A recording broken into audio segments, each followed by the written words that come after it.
My name is Diana Asare. I am 41 years old. And on a Thursday morning in February, I woke up in a hospital bed and found a visitor log on my bedside table. I did not put it there. It was a standard hospital visitor sheet, the kind kept at the nurse's station. Someone had placed it beside my water jug while I was unconscious. I picked it up. 14 names, 4 days, signatures and timestamps running down the page in the neat columns of an official record. I read every name. I recognized none of them, not one. 14 people had come to this hospital over 4 days and signed in to see me. They had given their names to the nurse's station. They had been directed to my room. They had sat beside my bed while I was unconscious and unable to ask them who they were or what they wanted. And I had never heard of a single one of them. I put the log down. I pressed the call button. And when the nurse came in, I asked her one question before I asked anything else. I said, "Who left this on my bedside table?" She looked at the log. She looked at me. She said, "I was hoping you could tell me. Let me tell you how I came to be in that hospital bed first." 4 days earlier, I had been at home on a Sunday evening. I had been reading on the sofa. My husband Thomas had been in the kitchen making dinner. My daughter Lily, who was 14, had been upstairs doing whatever 14-year-olds do on Sunday evenings. An ordinary Sunday. Then something had happened inside my body that I had no warning of. A sudden loss of consciousness. Thomas had found me on the sofa floor and called the ambulance. By the time the paramedics arrived, I was already gone in the way that requires intervention rather than reassurance. I had been in the hospital since Sunday evening. It was now Thursday morning. 4 days. A neurological event the doctors were still assessing. Not a stroke. Something less defined and more complicated. I had been unconscious for most of those 4 days. Thomas had been here. Lily had been here. My sister Abena had driven 3 hours on Monday and had been sleeping in a family room down the hall since Tuesday. These were the people I expected to find on a visitor log. Thomas Asare, Lily Asare, Abena Darko. The log had 14 names. None of them were Thomas or Lily or Abena. The nurse's name was Helen. She had been on this ward for 11 years. She had the specific composure of someone who has seen enough to be unsurprised by most things, and who reserves her concern for the things that genuinely warrant it. She sat in the chair beside my bed and told me what she knew. The visitors had begun arriving on Monday morning. Shortly after, Thomas had left to collect Lily from school, and Abena had not yet arrived. There had been a window of approximately 2 hours when I had no family present. The first visitor had given a name and a relationship. She had said she was a colleague. She had been directed to my room. She had stayed for 20 minutes. She had left quietly. Helen said, "We assumed she was who she said she was. You had a number of visitors in the first 2 days, and they all presented themselves as colleagues or friends. They all signed in correctly. They all behaved appropriately. There was no reason to question them." She said, "But something did not sit right with me. 13 visitors over 4 days for a patient whose family had not mentioned any of them." I kept the log carefully. And on Wednesday evening, a woman came to the ward and spoke to me before she went in to see you. After she left, I made a copy of the log and placed it on your bedside table before I went off shift. I said, "You knew who left it." She said, "I knew who asked me to. I wanted to see if you did too." The object at the center of everything was the visitor log itself. 14 names over 4 days. Each entry with a timestamp and a stated relationship. Colleague, friend, neighbor, former colleague, family friend. Vague enough to be unverifiable on the spot. Specific enough to satisfy a nurse at a busy station who had no reason to doubt them. I studied the log the way I study everything that requires close attention. I am an archivist. I have spent 17 years working with documents, reading what is stated and what is implied and what is absent. What was absent from the log was any name I recognized. What was present was a pattern, and patterns are what I am trained to find. Thomas arrived at 9. I showed him the log before I showed him anything else. He sat with it for a long time, reading each name, his face doing the work of someone cross-referencing a list against 17 years of a shared life. He looked up and told me he did not know any of them. I said, "Neither do I." But one of them came back on Wednesday evening and spoke to Helen and asked her to make sure I found this, which means one of them wants me to know they were here. He said, "That is either very reassuring or very frightening." I said, "I know. I have not decided which yet." Abena arrived within 3 minutes of his call. She stood at the foot of my bed and read the list and confirmed none of the names meant anything to her either. Then she said the thing that moved us from frightened to purposeful. She said, "Diana, you are an archivist. A list of 14 names is a research problem. Start there." She was right. I asked Helen for a pen. I want to pause here, because lying in a hospital bed with a list of 14 strangers who had visited me while I was unconscious, and understanding that one of them had returned to make sure I found the list, is the moment this story became something I needed to solve rather than simply experience. If you have ever woken up to a mystery that only you were positioned to understand, drop a comment below and subscribe right now. Because what the names on that list connected to, and why one of them needed me to find it, is the part that changes everything. Abena brought me her laptop. I spent 4 hours working through the 14 names while Thomas sat beside me and Abena managed the corridor, and Helen checked in every 30 minutes with the specific attentiveness of someone who had decided this situation warranted her personal attention. The names were not random. This became clear within the first hour. 3 of the 14 had the same employer listed in publicly available professional records. A property development company called Meridian Group, registered 4 years ago. 2 more had connections to Meridian Group through subsidiary companies, less direct but traceable to anyone who knew how to trace them. 5 of the 14, all connected to the same company. I had never heard of Meridian Group, but Thomas had. When I showed him the name, he went still in the specific way of someone who has just understood something they had been holding at a distance. He told me Meridian Group had approached him 8 months ago. They had wanted to buy the archive building, the Callahan Archive, the one my institution managed the collection for. The Callahan Archive was the largest private historical archive in the region. I had been its lead archivist for 6 years. The collection included documents spanning 140 years of regional history. Land records, legal documents, financial records, the kind of material that told the complete story of who had owned what, and when and under what circumstances. He said they had made 3 offers. The trustees had rejected all 3. The last offer was 8 months ago. He had assumed it was finished. I said, "Thomas, it is not about the building." He said, "No." I said, "It is about what is in the collection." I called my director from the hospital bed. Dr. Ruth Adjei had been director of the institution for 12 years.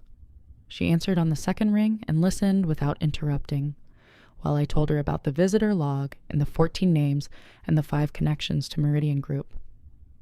When I finished, she told me something she said she should have told me 3 months ago. 6 months ago, a researcher had requested access to the Callahan collection, specifically to the land records from 1987 to 1994. She had approved the access because the credentials were legitimate. The researcher had spent 4 days with the collection.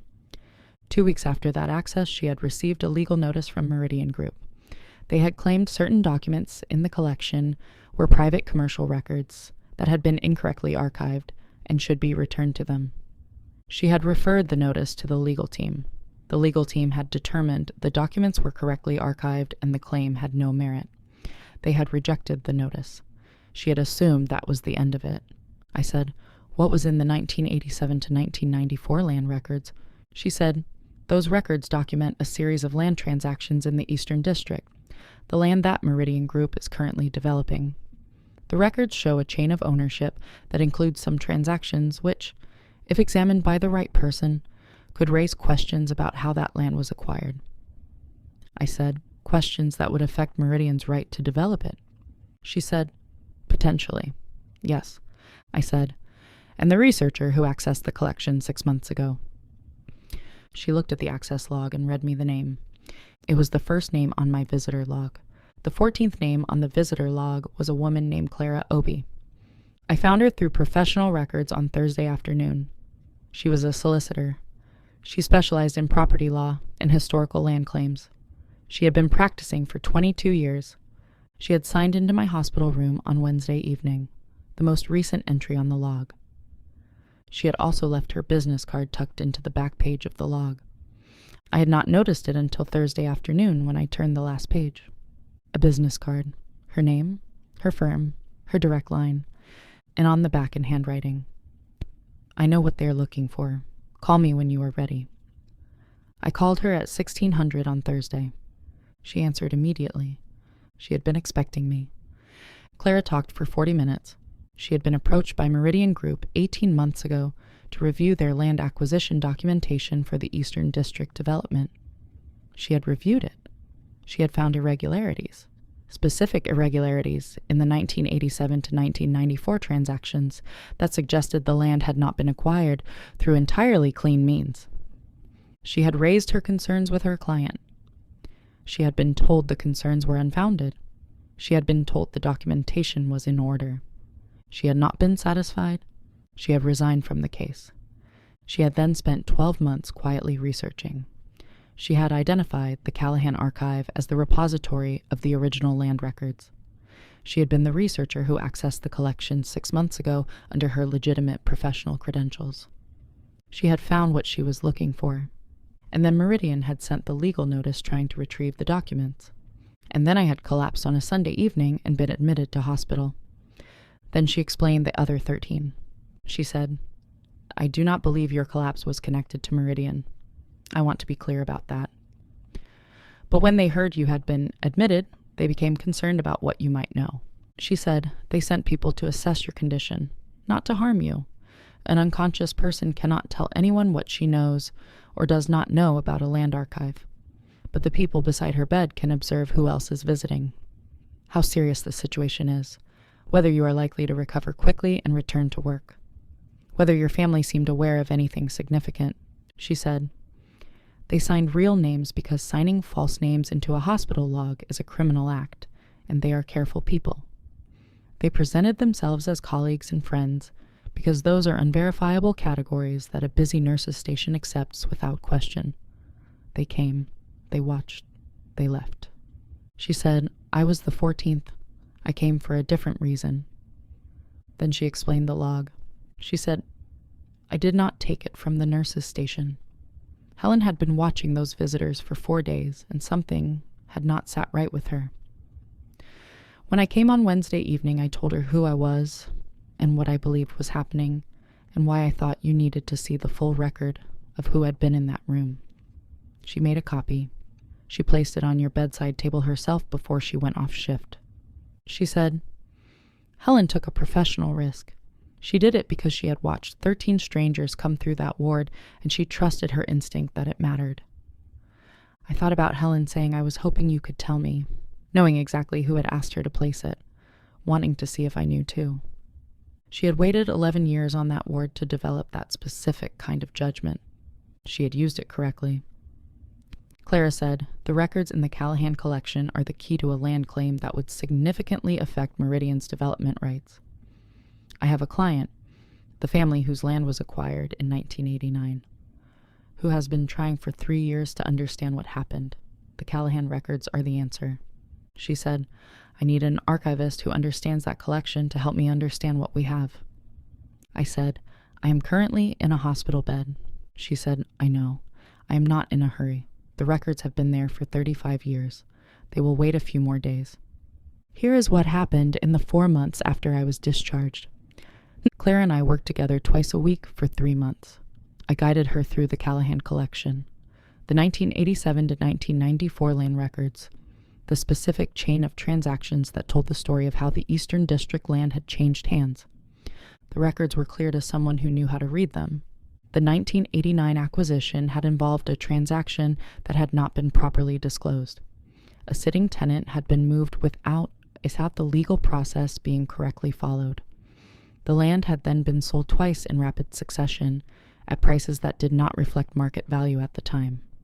The pattern was not obvious unless you understood the recording conventions of the period.